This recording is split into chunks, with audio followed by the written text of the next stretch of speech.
In a world where left is up and right is apparently wrong, do souls make sense of it all? Or at least have fun trying. Gear up, friends, for Chicken and the Dog. Welcome to another episode of Chicken and the Dog. I am the dog, and with me, as always, is the guy that will always fight for his faith, family, and friends, the chicken. What up, Doug? Hey, what's going on? Man, yeah, we're gonna whew, what a weekend of college football. A lot of ups and downs, a lot of great highlights, a lot of huge disappointments, and we're gonna get into some of that in this episode, man. Just kind of going over what happened over the weekend. Just some disappointing stuff for some folks. But before we do, there is rumors that Mr. James Franklin could be making his way to coach for Virginia Tech. Not to play, but to coach for Virginia Tech. Man, that could be huge for Virginia Tech. It's probably a really good fit for James Franklin, if you ask me. Yeah, from the standpoint that Virginia Tech is in a position of a need of a total rebuild, and that's where Vanderbilt was when James Franklin started out there as a head coach. It's where Penn State, for completely different reasons, but it's where Penn State was when James Franklin got to Penn State, and Virginia Tech in a very similar situation of they need a complete start, a restart there for the Hokies. They need a new brand identity, and I think that James Franklin can bring all that. Now they're in early talks. Gosh, it seems early to be talking about early talks. We're not even through the season yet. We're in the beginning, the second week of November here, and we're already talking like this. But yeah, that's the way it rolls these days. The carousel moves fast. You better hang on. Absolutely. Yeah. It's I think in the next upcoming weeks, a lot of things are gonna be a lot of rumors, there's gonna be some moving in this coaching carousel for sure. There's even some rumor Brian Kelly LSU might want him back. I mean, I don't think he'll go back. And I did read something that apparently Lane Kiffin said. I think it was last night at some point after they beat Florida. Somebody asked him, and his response was, "I love Ole Miss." He's not leaving Ole Miss. I don't think he's leaving Ole Miss, but he answered the way that all coaches answer right now. He did say that I love Ole Miss. He also said that he was not going to address those things right now because it wouldn't be fair to the players. So it's one of those. It's a two-step, right? It's I'm not leaving Ole Miss, or am I, kind of a thing. And he's all over the place. But man, what do you expect? I mean, he is still in the hunt. His Ole Miss Rebels are still in the hunt.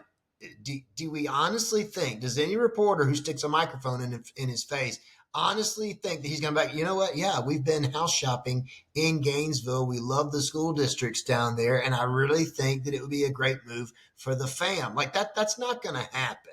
So No. Whether it's the reporters, whether it's the fans, just hang on. If he's going to go anywhere, you'll find out after the season is over. And Ole Miss fan, which I tend to embrace this thought, if he's not leaving Oxford, you'll know for sure at the end of the football season. Probably not before. Probably either way. You're not going to know either way before the end of the season. No. Now, if they were not in the hunt for not only the playoffs but also the SEC championship right now, if they weren't still in those conversations, maybe you've got a different feel on how it's going to lean. But yeah, you ain't learning nothing about Lane right now. No, not at all. Look, man, we have not done this in a couple of weeks, but we do have some dog barks. And look, I just want to let everybody know what these dog barks are, man. This comes from people commenting on all our different platforms that we're on, TikToks and YouTubes and Instagrams and things like that. You know, we get a lot of comments. We love the comments for a lot of reasons. One, we love the dialogue because although we say we're right all the time, which we normally are, we sometimes we're wrong, and we don't mind being called out on it. Sometimes we like that. We love the banter back and forth. But some of your comments are so funny, it's ridiculous, man. And I like going through them because they're just dumb. And this one, I'm sorry, falls into that category of just not being a very smart comment, right? So this guy named Lance, he was commenting on one of the shorts that we did when we were talking about the Alabama OU game and what was happening. And yes, you and I, again, doesn't happen often, but we were wrong on that game. We thought Alabama was going to come out. It was in Tuscaloosa. Although we thought OU was a good, solid team and Venables was doing a great job, right? We just thought that Alabama was going to be too much. It was going to be that revenge game. We were wrong, and we admit it. And we'll get into that game more. But this guy named Lance says, yikes, none of that happened. Alabama has 8 national championships. You can't claim all the ones Uncle Rico said they won in high school. I'm just going to let you have this one. Well, Lance, I'm guessing, is an Oklahoma guy, which would lend to my theory that he neither knows any Alabama fans. He certainly isn't on speaking terms with any of them, because any Alabama fan that draws breath, one of the first things that they will do is tell you exactly how many national championships that they have, both recognized by the NCAA and not recognized by the NCAA. And my friend, it is clearly more than 8. And there's this neat new thing out there, Lance. It's called the internet. You go on there and you type in these silly little questions like, how many national championships does Alabama have? And it'll tell you, my friend. So welcome to the wonderful world of information, Lance. It's out there. Just grab hold, my friend. Grab hold. Yeah, and look, Lance, if you're having a hard time being able to type, if you're just not a very fast typer, if you're like a one-finger typer, or kind of like me, guy. Or an elbow guy, there's this beautiful button on your phone now that you can speak into it and ask questions. We're assuming that Lance has a phone. There's a lot of assumptions going on right now, isn't there? So, Lance, we love you, even though your comment brought us great joy, great humor. Keep commenting, keep following us, and we love it. All right, so here's the last one, then because we got a lot of games to talk about. I love this guy's handle. This guy made a comment on one of our that we did last week when you and I were talking about Lincoln Riley at Southern Cal, where he had his third string quarterback put on a punter's jersey and fake a punt and got a first down and blah blah blah blah blah. This guy's handle name Count Sacula. Love the count. Love the sack. I'm not going to go there. I promise you. Anyway, his response was, don't try to put this on Kiffin as who started it. Kiffin complained about this for several seasons because teams were using it against him to kill momentum in his high-tempo offense. The NCAA nor the SEC would address it, so he used it blatantly to bring attention to it and get it corrected, as you can see at work. If that is, in fact, true, that Lane was tired of it and that he did it, and you, like you said on the show the other day, and even to me and you offline, he was playing within the rules. Whether he did it to actually bring awareness and stop it, I don't know. I can't confirm that. Maybe we'll have Lane on the show one day, and we can ask him that for the old count. Well, first off, Count, thanks for paying attention to the short. Glad you're catching us on TikTok or whatever. Listen to the whole show so that you can. Shorts are great. They're the billboards, if you will, to draw your attention into our show. I'd love for you to watch the whole thing, because what you would have understood is the context of that comment. I don't remember if I said that Lane started it. If I did, I apologize for offending your sensitivities. But the point that I was making and the point that I hold to is that great coaches, Lane being one of them, count. Great coaches find ways to find additional opportunity, additional leverage within the rules. Things that the average fan, maybe even the average coach, might view as a cheap shot. Or, yeah, that's allowed, but it should, whatever happened to whatever, right? Like line up and run the I formation for crying out loud instead of the tush push for, I don't know, pick an example. The point is that coaches like Lane Kiffin, like Lincoln Riley in this practical instance, find things that are within the rules to do, and they do it until the NCAA or their respective conference steps in and says, nah, we're not doing that. So if I bothered you by saying that Lane started it when he didn't, well, let's not get in the whole argument that my 5-year-old and my 12-year-old get, like, she started it. No, she didn't. Shut up. Listen to the show and get over yourself. Do you digress? No, I'm just flat done with it. All right. Look, guys, keep listening to us. Keep subscribing to us. Comment on these shorts, man. We love them.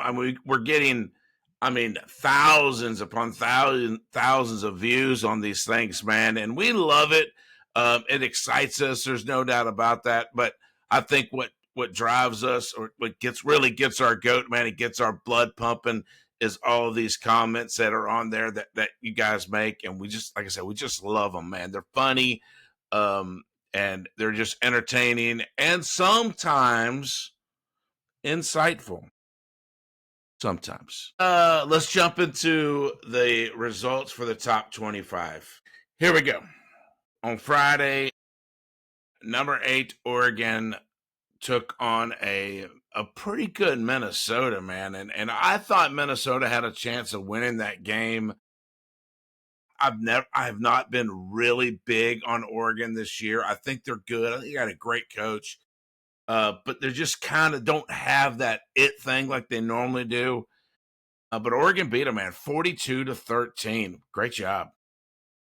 Yeah, and I've said it all year. Oregon is quietly hanging in there. They're 9-1, 6-1 in the Big Ten now, and they're just, everybody's sleeping on Oregon for whatever reason. A win is a win is a win, and they got 9 of them at this point. Minnesota is one of those programs, especially this time of year, where they're fighting, they're scrapping real hard, trying to stay relevant.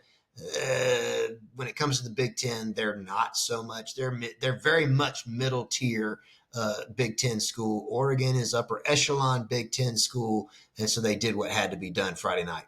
They sure did, man. And this next game, I will go ahead and admit it, man. I was wrong and you were right. And I think a lot of people thought, the chicken man, I don't know what the heck he's talking about. That dude has lost his mind, whatever. And if you try to put 2 and 2 together, a chicken doesn't normally, at least in the state that you and I reside in South Carolina, you don't normally see a chicken pulling for a tiger or giving them. But I think you just had that feeling, right? We talk about that feeling, and you were right, man. So a struggling Clemson, they are now 5-5, had to face a now 7-3 number 20 Louisville, and they beat them 20-19. It was a good game, man. It was, and one of the things, and we'll talk more about the other one later. So I end up being 2 for 2 this week on the state schools in South Carolina. But one of the things that Dabo talked about was that they just keep on fighting. Nobody in that Clemson locker room has given up on their season, and that's exactly what showed out in this game against Louisville Friday night. Is that consistent, never-ending fight among these Clemson players. They didn't care who they were lining up opposite on Friday night. They were going to find a way to win that game, and they fought and they scratched and they clawed their way to the W. hats off to the Tigers, hats off to Dabo, and they are one win away, which they're likely to find this next week against Furman, but they're one win away from being bowl eligible, and they've earned every bit of it. Absolutely, man. The next game, number one Ohio State had to host a struggling UCLA Fighting Nicos, and they were Nico-less in this game. We thought, if Nico was playing, could he have, work his little whatever in that mix and do something? Well, he didn't even show up. I think he's under concussion protocol. We hope he's okay. There's no doubt about that. But Ohio State just rolled through him, man, 48-10. Crazy win. Yeah, Ohio State's on cruise control right now. Arguably their biggest game left before the conference championship is going to be Michigan, which, we know how Ryan Day loves to keep us all on the edge of our seat for that one. But they did what they had to do. And in doing what they had to do, just checking that box, basically showing up, remember to wear your uniform and put your jersey on to where the name is on the back. They wore out the Bruins 48-10. They did, man. Number two, Indiana had to they hosted a very struggling Wisconsin Badgers. We said just don't even show up, and they really didn't. They beat them. Indiana beat them 31-7. Mendoza had another great game. This guy keeps elevating himself up to that Heisman talk. That I'm gonna go to New York. Shut your mouth. He's kind of proven it. Yeah, he has a great game, 299 yards, 4 touchdowns. I don't know exactly which one it was. Maybe we'll get a dog bark on this next week, but he broke some record for passing touchdowns at Indiana against Wisconsin on Saturday. It was kind of close in the first half. They go into the break at 10-7. Indiana, maybe a little bit too close for comfort, but completely shut them down in the second half.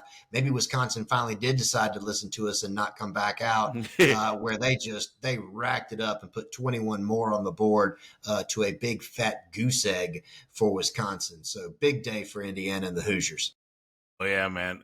Central Florida, University of Central Florida, also known as UCF, had to go to Lubbock, Texas to take on a very, very well-coached, very well-oiled machine, Texas Tech.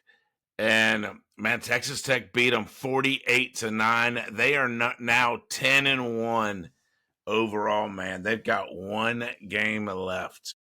Yeah, off to a great start and off to a start for a great finish in this one. Rube, I hope you're listening, and I hope that you've started believing in the chicken at this point. Your Texas Tech Red Raiders, another team that did what they had to do on Saturday and showed up and completely dismantled the Golden Knights of Central Florida at home.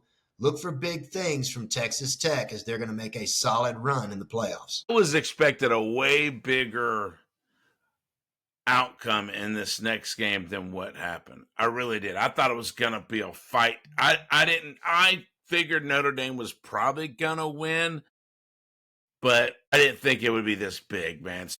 A number 9 Notre Dame had to go to Pittsburgh and take on a number 22 Pitt. And Pitt was good. I mean, they've been playing great, man. They were 7-2 going in this game. And Notre Dame and the Fighting Freemans, man, handled them jokers 37-15. Good look. Yeah, there was a whole lot made about whether or not Pitt was giving Notre Dame enough respect, and that Pitt was saying that Notre Dame doesn't respect us. They're going to come here. We're going to teach you, blah, blah, blah, blah, blah. The fact of the matter is that the Notre Dame Fighting Irish are a better football team right now than Pittsburgh, than the Panthers of Pitt. Now, Pitt, you're up and coming. You're building something special there, and you're going to have a couple of good seasons ahead of you. But right now, C.J. Carr, 21-32, 212 yards and 2 touchdowns. And Jeremiah Love, 23 carries, 147 yards, and a touchdown of his own. It's hard to stack up against numbers like that. And Pitt was unable to answer. Big day for the Irish. Dude, Love has had some really big games, man, down the stretch. I mean, is his name swirling around maybe going to New York this year? I don't know. Yeah, I don't know either. but we'll definitely find out. He's got an unfair advantage, if you will. He wears a golden hat on Saturdays, so that always pushes you to the top of the list a little bit there. So we'll see. Yeah, I agree.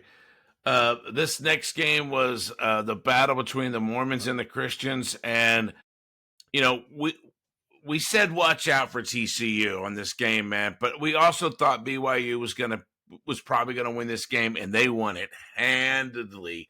TCU had to go all the way to Utah, and BYU beat them 44-13. It wasn't even close, man. Yeah, not your typical missions trip for the Horned Frogs, as they came up well short. But the Fighting Mormons there, they go on mission all the time. So, not surprising there. Bockheimer, 296 yards through the air and a touchdown. Martin adds 88 yards on the ground and a touchdown of his own. 44 is a big number to have to answer to, and the Horned Frogs were unable to do so. Yeah, this next game, you and I both got this wrong. I had a feeling that Baylor was going to pull this off, and they did not. So a number 13 Utah, the old Utes, had to go to Waco, Texas to take on the Fighting Baylor Bears. Utah beat them 55-28. Good gracious. They did, but let's not overlook one key aspect of this game. Robertson, the quarterback for Baylor, hung 430 yards through the air and 3 scores. What a day by the gunslinger, but it was nowhere near enough. The Utes come in and win big in Waco. I mean, but what other team are you going to go up against and throw for almost 500 yards and come up short in the victory department? I don't know, but Utah definitely made a statement. I think that's probably happened to Lane Kiffin's Ole Miss Rebels a couple times. They've thrown up some crazy, but their defense couldn't stop anyone. But you're right. The crazy thing is the leading rusher in that game was Utah's quarterback. Yeah, I mean, he killed it, man. He had almost 200 yards, like 160 something yards and 2 touchdowns. I mean, great fight by Baylor, but my Lord, Utah just came through. Ooh, this next game, man, we thought this could be a sneaky game too. And I think we both got this one wrong. Or no, you called it Miami, didn't you? I think I went against Miami on this, but NC State has been playing some crazy good-ish football, just kind of sporadic good football. And I thought this could be one of those going to Miami to take on a number 15 Miami Hurricanes. And nope, Miami and the Carson Becks beat them 41-7.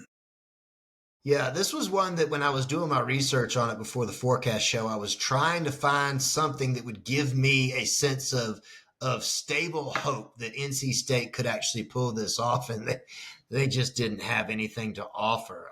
To make matters worse, it makes their wins against schools like Georgia Tech as being a bit fluky. Like they didn't deserve to beat them, but somehow they managed to. The only way that I was saying that Miami would have a chance to lose this game was dependent on which Carson Beck showed up. And the schizophrenic showed up wearing his Miami helmet and remembering to throw it to the guys also wearing Miami helmets. 291 yards and 3 touchdowns Saturday afternoon to propel the Hurricanes 41-7. Yeah, look, man, let's stay in the ACC for a minute. And this next game, a very struggling Boston College, man, they were 1-9 going into this game, had to host a pretty solid, they were 8-1 Georgia Tech. And we thought for sure, man, Georgia Tech was just going to trounce these people. 36-34 Georgia Tech. Wow. Yeah. But the thing that you've got to tip your hat to is again, Haynes King shows up in a big way, 371 yards to the air and a touchdown.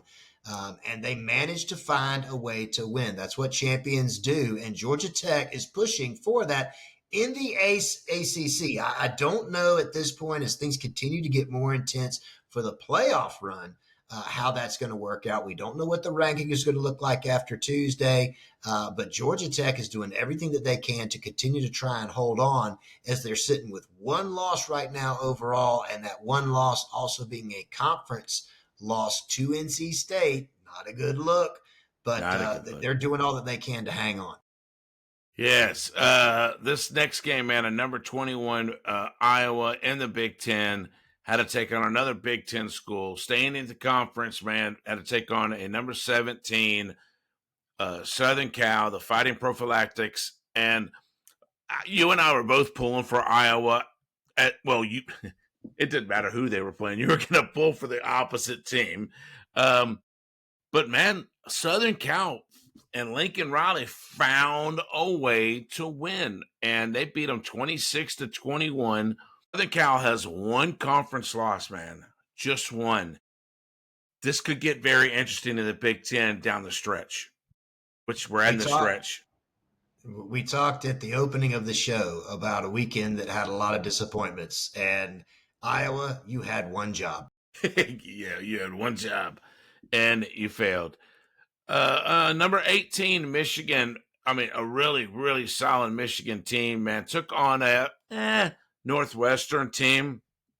We thought Michigan was going to beat them pretty handily. They won, but they only won 24-22. I don't know if that was, I don't know if that's because Northwestern, they were playing at home. I don't know, but Michigan beat them 24-22. Well, Bryce Underwood throws 2 picks for Michigan in this ball game, so it doesn't really it doesn't have his best game to really elevate the Wolverines clearly above their opponent.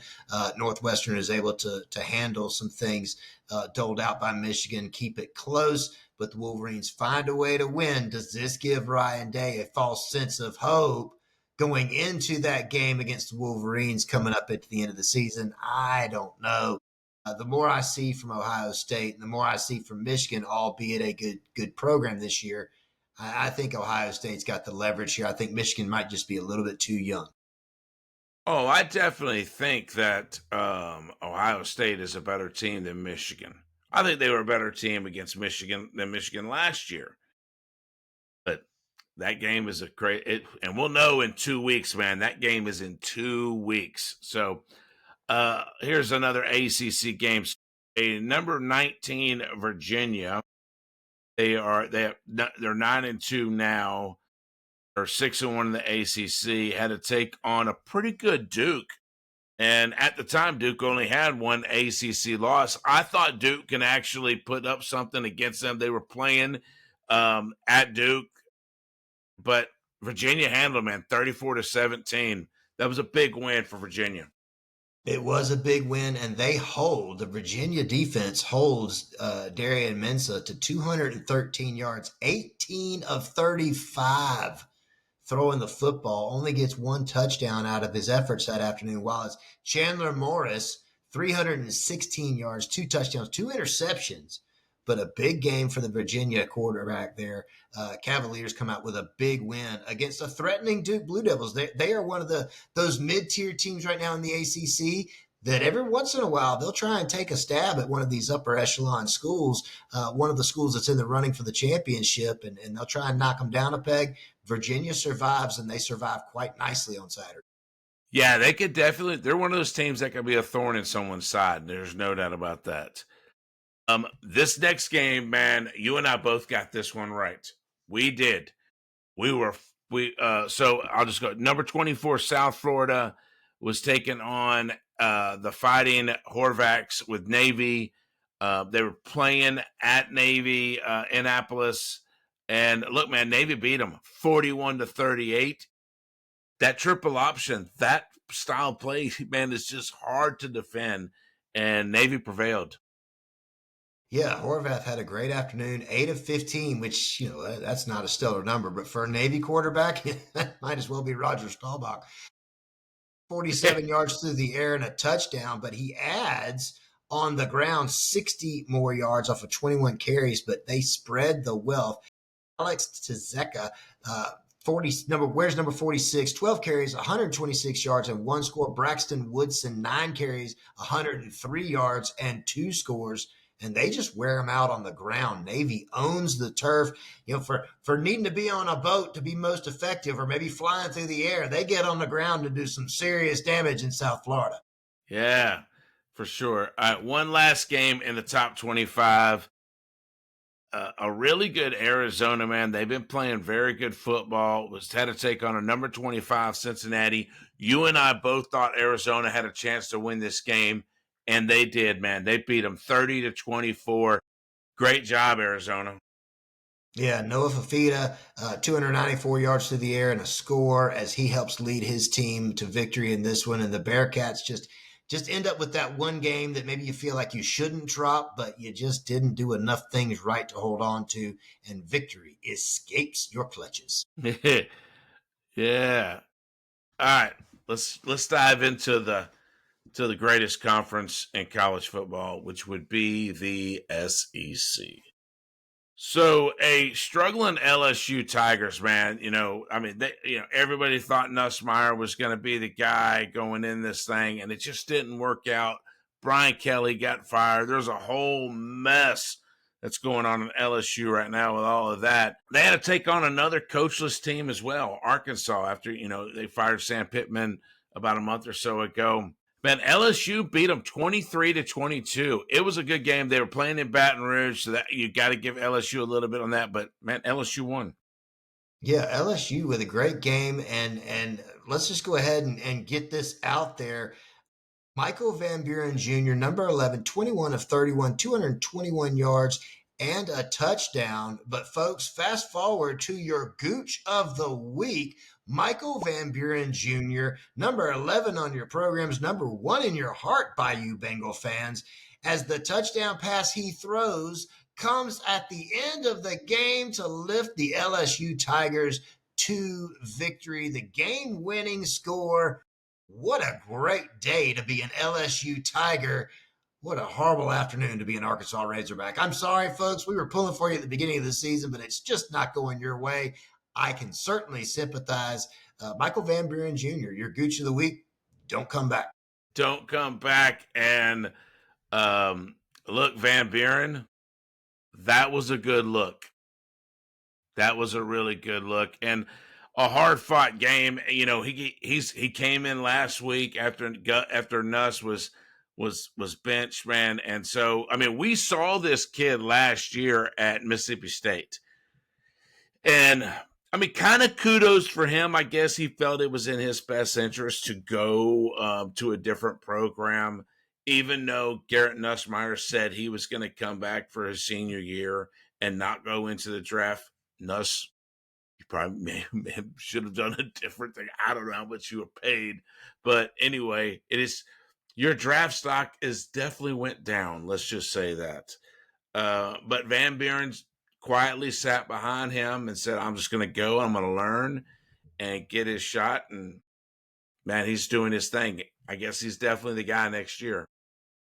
He's certainly taken advantage of his opportunities, and if everything works out his way with the coaches that they are able to bring into LSU, and certainly NIL money, let's not pretend that that's not going to play a factor. I'm confident that LSU can find some.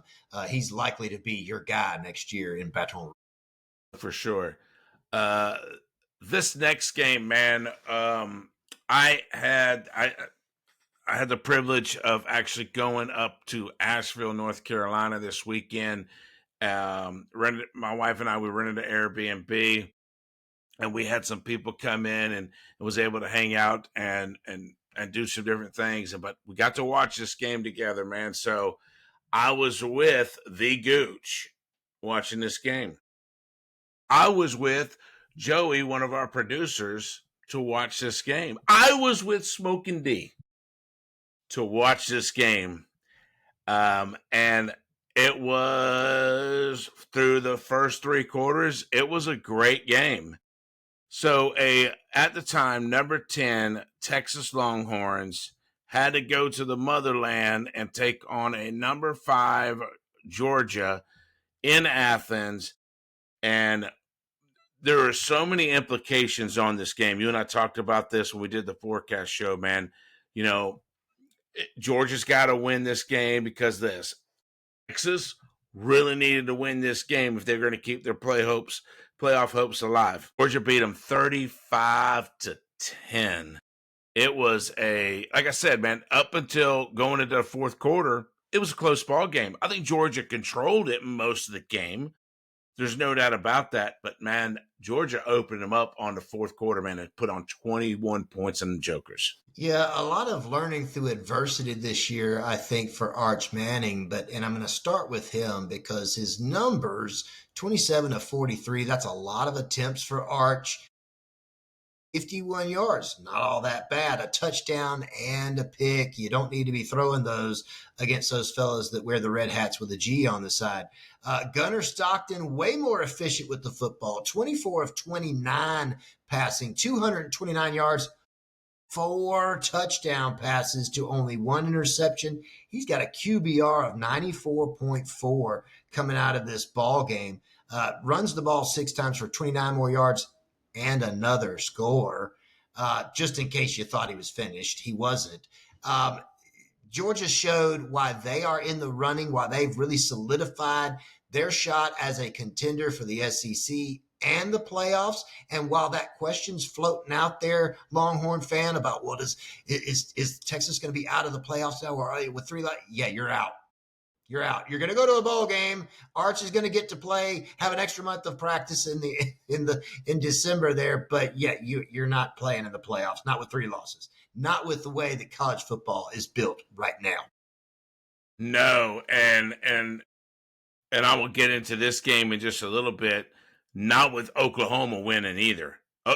Oklahoma, they just swapped spots when it comes to that number 5 team going into the playoffs. If in fact there's going to be 5 SEC teams or not, Oklahoma just stole your spot. But man, in this game, I mean, you're right, man. If you look at Gunnar Stockton's stats, now that interception, I am not going to sit here and make an excuse for Gunnar Stockton, like, oh, it was a tip ball or this or that, or his guy ran. No, Gunnar Stockton just had a bad moment and he threw a pick. It's his 3rd of the year.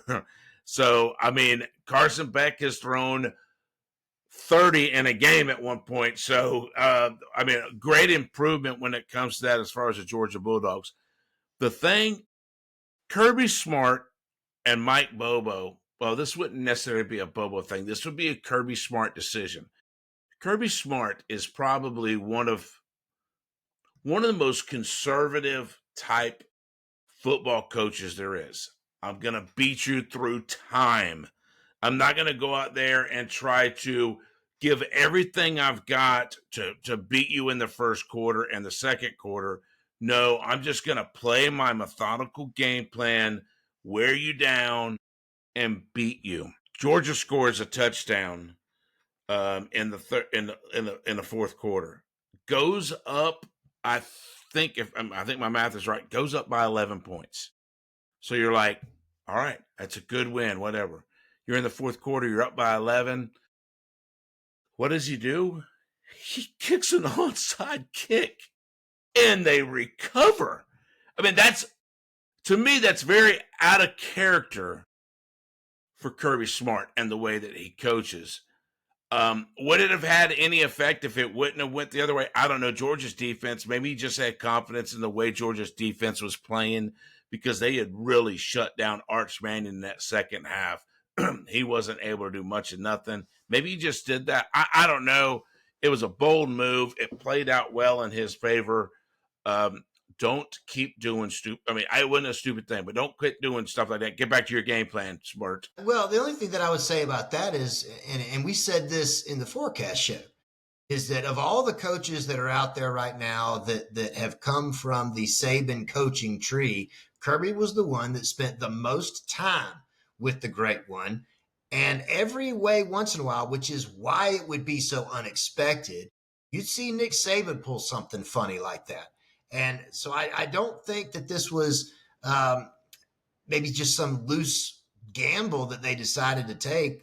I would think that this was probably planned to be in there somewhere. This was the right game to do that. If the right situations line up, guys, we're going to do this. We're going to try the onside kick because Nobody on the planet expects us to do something like that. That's the way that coaches like Saban work. That's the way that coaches like Smart work, is that, yeah, I'm not the guy that does that, which is why that just happened. That's right. And Lance, if you're still listening, which I hope that you will be, Nick Saban won 6 national championships himself at Alabama. That's not including the other 6 that Bear won. That's 12, my friend. Do the math. 6 plus 6 equals 12. So Gene Stallings got one in the early 90s. That's 13. there you go. They keep adding up. So, but all in all, man, it was a great game for Georgia. They looked, again, very complete team on all sides of the ball. They really look like a national championship caliber team right now coming down the stretch. They look like that Ohio State of last year that just had those goofy, a lot of near misses, right? And then at the end of the stretch, just put it together.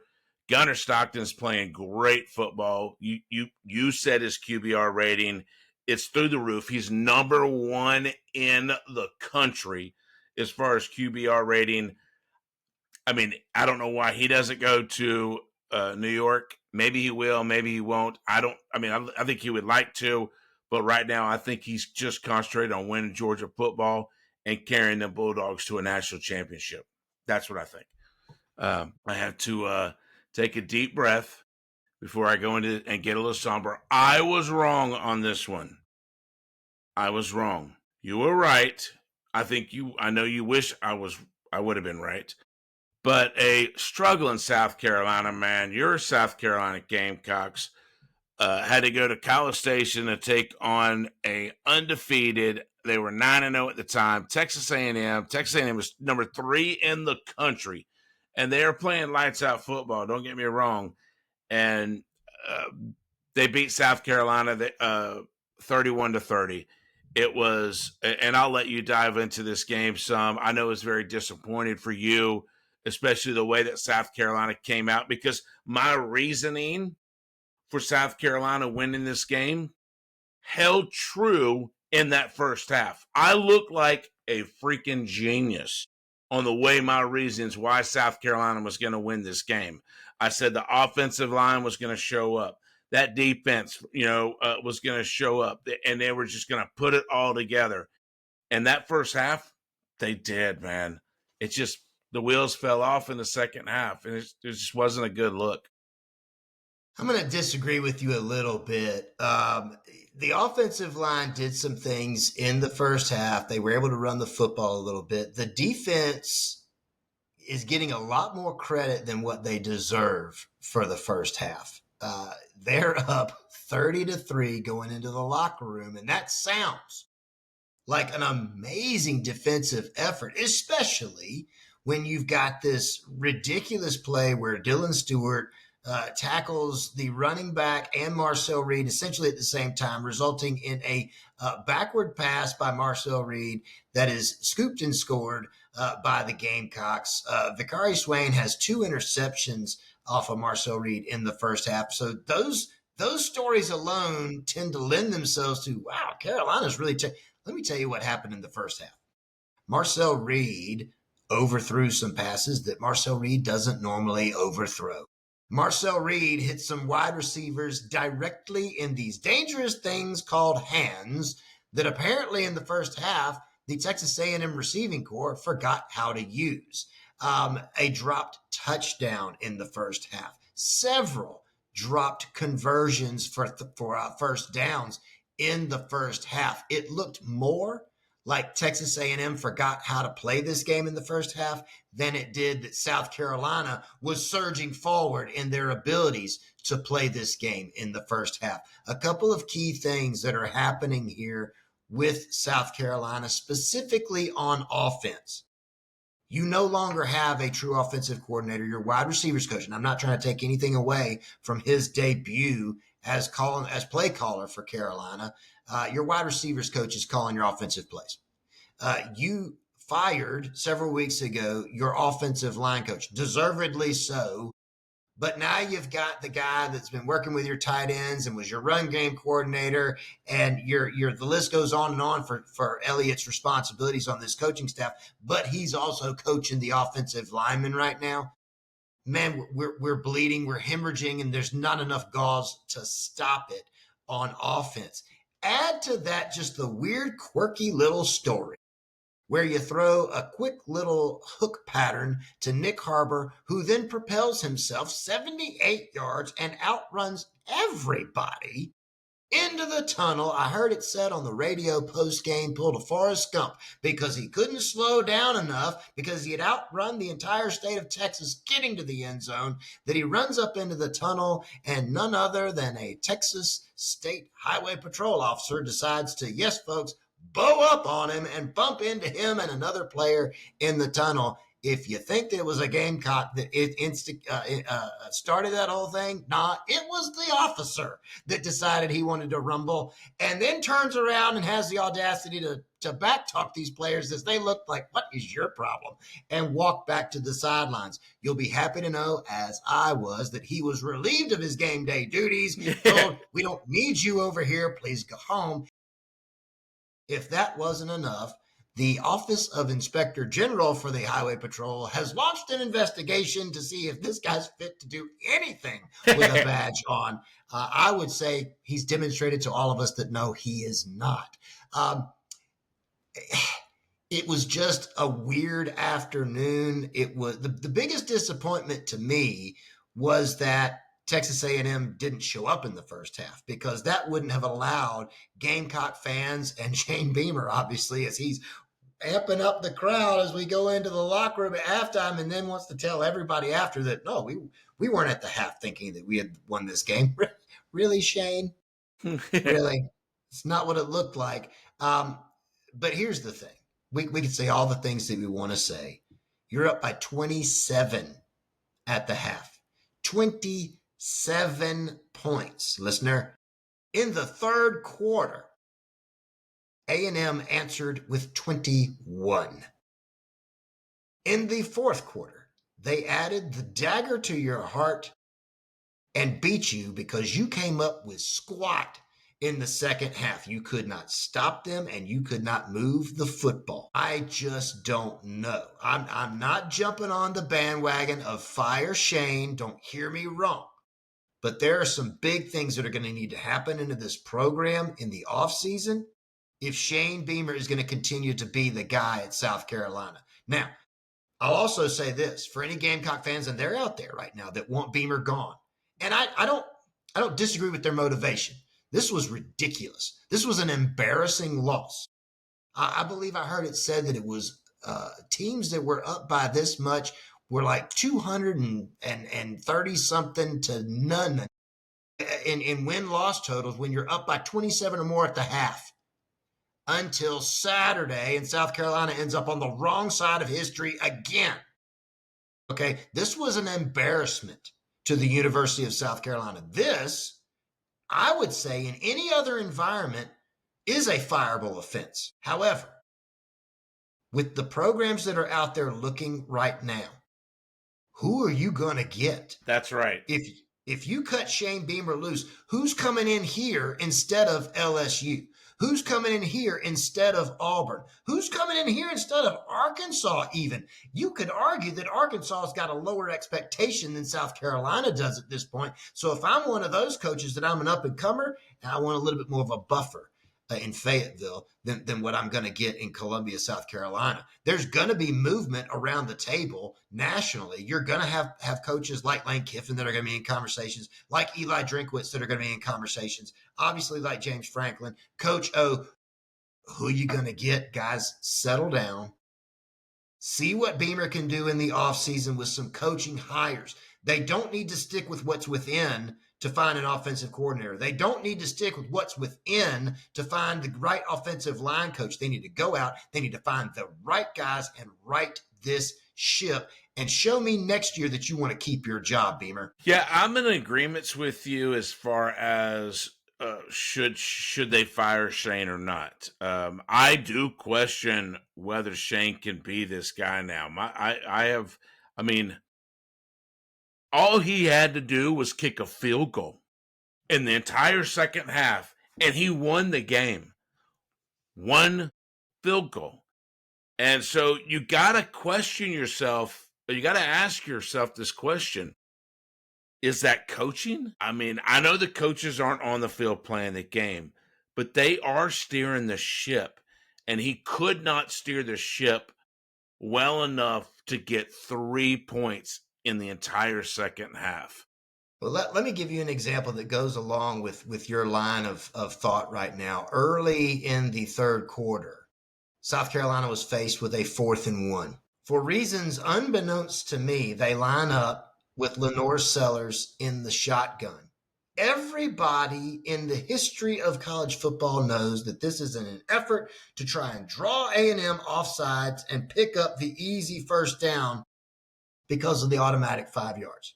That's all that this is for. So all A&M has to do is exactly what they did and not move. Instead of having a backup plan that, hey, if at 15 seconds or 10 seconds left on the play clock, whatever it is, if they haven't started to flinch from all the clapping and all the false huts or whatever, Lenore's run up under center and snap that joker and lean forward. He is 6'6" and 240 pounds. If that guy can't push forward for a yard off of the center and or off of the guard, then you've got the wrong guy playing quarterback if he's going to be that big. Right? Instead, early in the third quarter, you burn your first timeout of the second half because you didn't have a plan B at the line of scrimmage. Now, okay, that's one timeout. What's that? What it translates into, sports fans, is that remember, they hung 21 on us in the third quarter. South Carolina entered the fourth quarter with one remaining timeout. That is coaching. That is coaching. Correct. But I'm with you when it comes to who do you get, man? Where do you go from there if you fire Shane Beamer? Right now, it's kind of like there's not a whole lot of carrots out there to be able to grab hold to right now. And I think there's so many layers into this. You don't fire him because of that, or do you fire him and hope to God to get someone because is Lenore Sellers, your quarterback, Lenore Sellers. There's already rumors, man. Like Miami's going to open the checkbook open to this dude, and then Dylan Stewart, your defensive. I mean, good gracious, this guy could play some fucking football, man.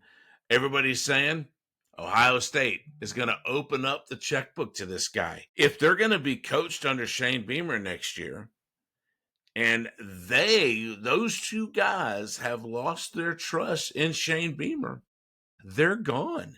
And then that puts South Carolina even further back. So it's kind of this double-edged sword, man. If you fire him, who the heck you're going to get? If you don't fire him, are you in jeopardy of losing those players? And then where are you at next year? I don't know.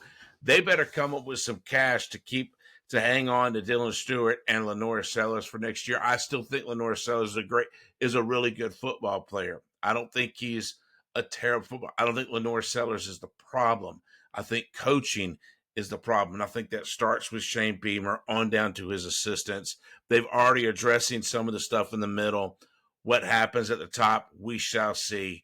I'm a big Beamer guy. I like Shane Beamer. That game was not a good look. If they would have got beat from the get-go, you and I would be having a different conversation about this. But to go in the locker room up 30-3 and can't score in the second half and to lose the game, that's just a bad look. Well, I like how you brought up the fact that you're looking at the very strong possibility of losing not just key players, but arguably two of the biggest key players that you've had on your team in I don't even know how long. There's not been a better defensive end at South Carolina since Jadeveon Clowney than Dylan Stewart is. I'll say this. I saw, because obviously the internet started heating up after the way that South Carolina lost on Saturday for Fire Beamer. And some guy out there, he didn't make the dog bark because he wasn't commenting to us. However, he still made enough of a boneheaded comment that I'm going to bring it up on the show. I don't remember his handle, so maybe that'll save him some embarrassment amongst his family. But his comment was, no, Shane is great. He's a great recruiter. He's great at coaching. Look at how all of these Gamecock alums are doing in the NFL. None of us care about how they're doing in the NFL. We're Gamecock fans. Let me give you some quick math. If you're concerned about how these guys are doing in the NFL, that makes you an NFL fan. That doesn't mean that you're a Carolina Gamecock fan. So this idea that, well, he's a great CEO because of no, he's a terrible CEO. He's not made any of the right hires yet. He's going to be looking for his fourth offensive coordinator. He's in year 5. It's not a good look. It's not a good look. It's not a good look at all. Will he be able to hold on to these guys? I don't know. I don't know if he's going to be able to hold on to these players, because if you are Lenore Sellers and you believe in yourself, as he probably does, you have to look at this season versus last and go, man, I've taken a step back. And I'm going to point fingers at Mike Shula as my OC. And I'm going to point fingers at the fact that we don't have an offensive line that can protect me from more than a gnat's sneeze, right? And then I'm scrambling for my life here. I got to jump it out to my brother for a 2-yard pickup. No, you're going to go somewhere like Miami that's got an offensive line that will protect you, that you can actually advance your career, because Lenoris is concerned about getting into the NFL. I would love to see Lenoris in the NFL one day. Great, good for him. But I'm a Carolina Gamecock fan. That's right. I'm not an exclusive Lenoris Sellers fan. So past that, bro, good for you, but I don't care. Win here, win in Columbia. And if Shane can't do that, his only reasoning is, well, but look what they're doing when they get out there in the real world. Bro, go somewhere else. Yeah, and look, we'll move on after this. But I'll never forget, and I've said this on the show probably 4 or 5 times over the last few years, man, or a couple of years we've been doing this show. I will never forget the great words, in my opinion, and he caught some flack about it, of Nick Saban, the greatest coach to ever do this thing, man, as it stands today, the greatest coach. When they were talking about Derrick Henry, Coach, aren't you worried about Derrick Henry's future in the NFL? But, because you're running him 40, 50, 60, 70 times a game. Aren't you worried about preserving this young man? And Nick Saban says, I care about all my players. There's no doubt about that. But my job is to win games at the University of Alabama. And whatever that takes is what I'm going to do.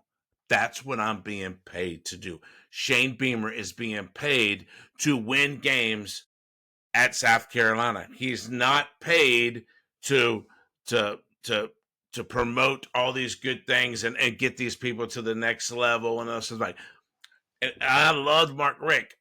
Mark Richt, a man of character, strong, good character. But sometimes good character doesn't win you national championships. And, buddy, I hate to say this, but you have to win in order to keep your job. And Shane Beamer is going to have to find something. He's got to find a 3rd or 4th, 5th, 6th gear. I don't know. Yep. Okay. Here was an upset. Let's say that. A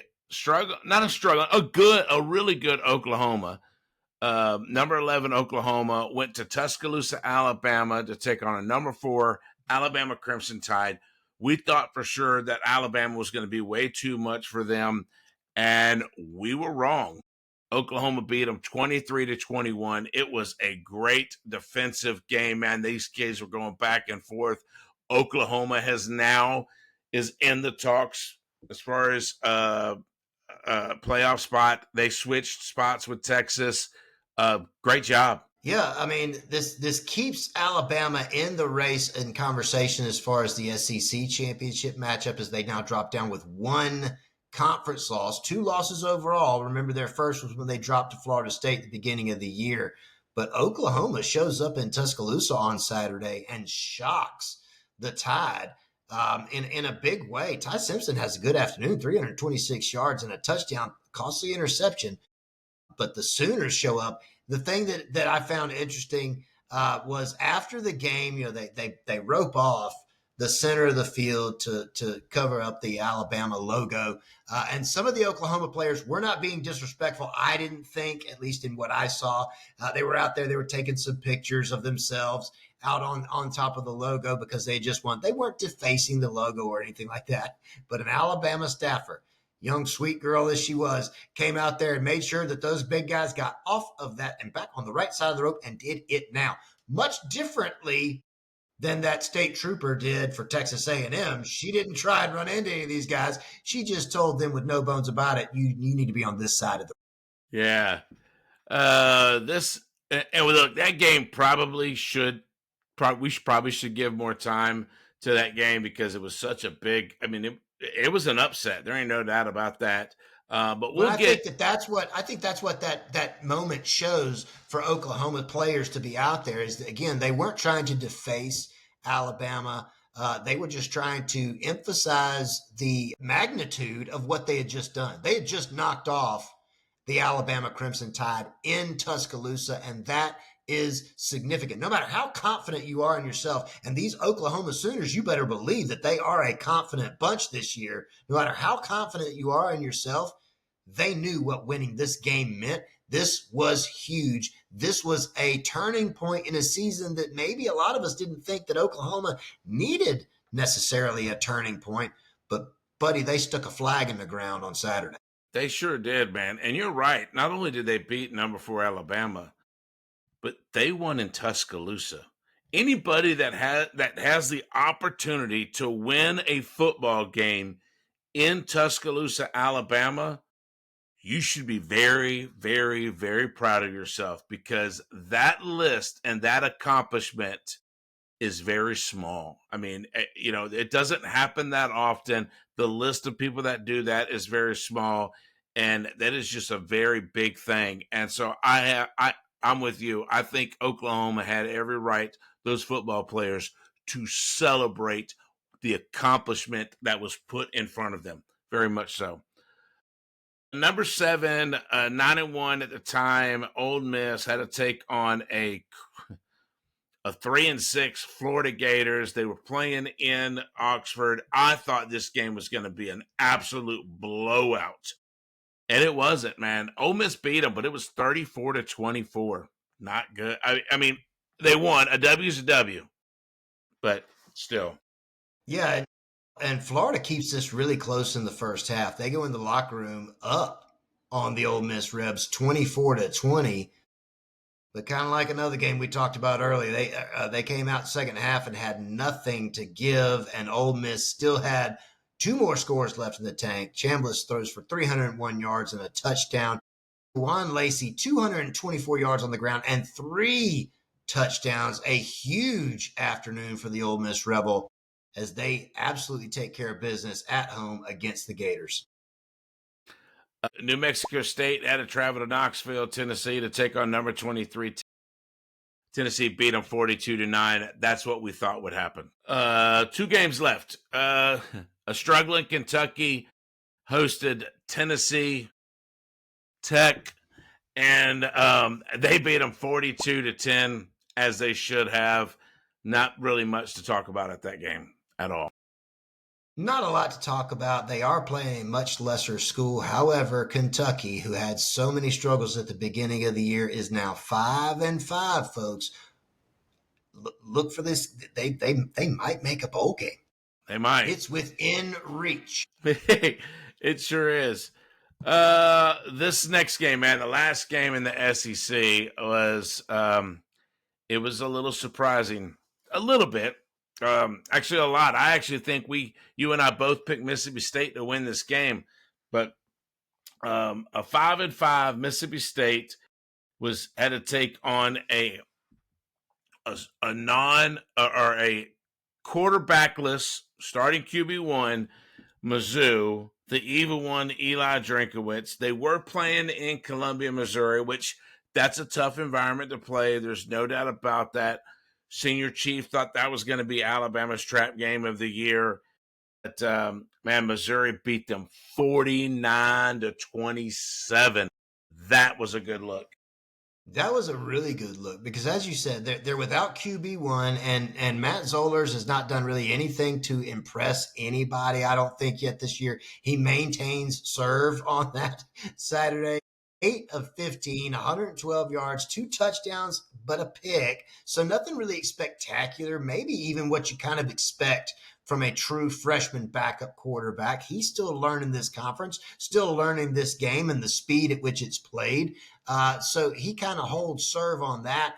But the defense shows up for Missouri. And more importantly than that, in a game where we all knew that to win this, you were going to have to be able to run the football and run it effectively because your starting quarterback didn't have that much to give. Ahmad Hardy. Ladies and gentlemen, your dog of the week, brought to you by Breaking Chains Fitness out of Harlem, Georgia. Their website address, bc-fit-net. On Instagram, BC Fitness Harlem. On Facebook, Breaking Chains Fitness. Breaking Chains for Kingdom Games. Give them an opportunity to help you get things right with your life, physically and spiritually. They definitely will look out for you over there. Hardy, your dog of the week, puts his Tigers on his back. 5 carries, 300 yards. Gracious. When everybody in the building knew at that point that it was coming to him, 3 touchdowns, propelling the Tigers to a 49-27 victory over the Mississippi State Bulldogs. What a game. And as you said, in a game that we expected Mississippi State to upend Missouri in this one and leave Missouri looking at a loss, he puts him on his back, buddy. And that's what we love to see on Chicken and the Dog. Absolutely, man. Great job, Hardy. 300 yards, man, on the ground in one game. There's running backs that wish they could do that in a half of a season. And this cat did it in one game against another SEC opponent. And it's not like, this is not the Mississippi State Bulldogs of last year. I mean, we actually thought if they won this game, they were going bowling. That was going to give them their 6th win. So, look, Mississippi State, you still have one more game. You got a week off to get prepared for this Egg Bowl. So you're saying there's a chance. That's a big ask. It is a big ask, man. Anyway, Hardy, man, great job. You're in a very elite club, my friend. Enjoy it. We are building the house for the dog of the week. It's in construction. I don't know if you call it a house or a shack, but it's something. We're building small. Something. It's very small. So, look, guys, that was a lot of good football this weekend. A lot of disappointing football, depending on who your team was. And there's no doubt. I mean, for the Clemson Tide, you know they were disappointed. South Carolina, the Gamecocks, the Chicken was disappointed in his Gamecocks, as we talked about that. But look, there's another week. There's always next year, right? So, look, man, love us, like us, follow us, tell your friends, tell your neighbors, tell someone. Go on our social media, man. Go on Facebook, go on TikTok, go on Instagram. Follow us, comment on our shorts, man. We'd love to hear from you. Talk trash, because we'll do it back. It's what we do. Some are better than others. But anyway, Chicken, you got anything? No, Jesus won, and I am all crowed out. All right, guys. Love you. Deuces.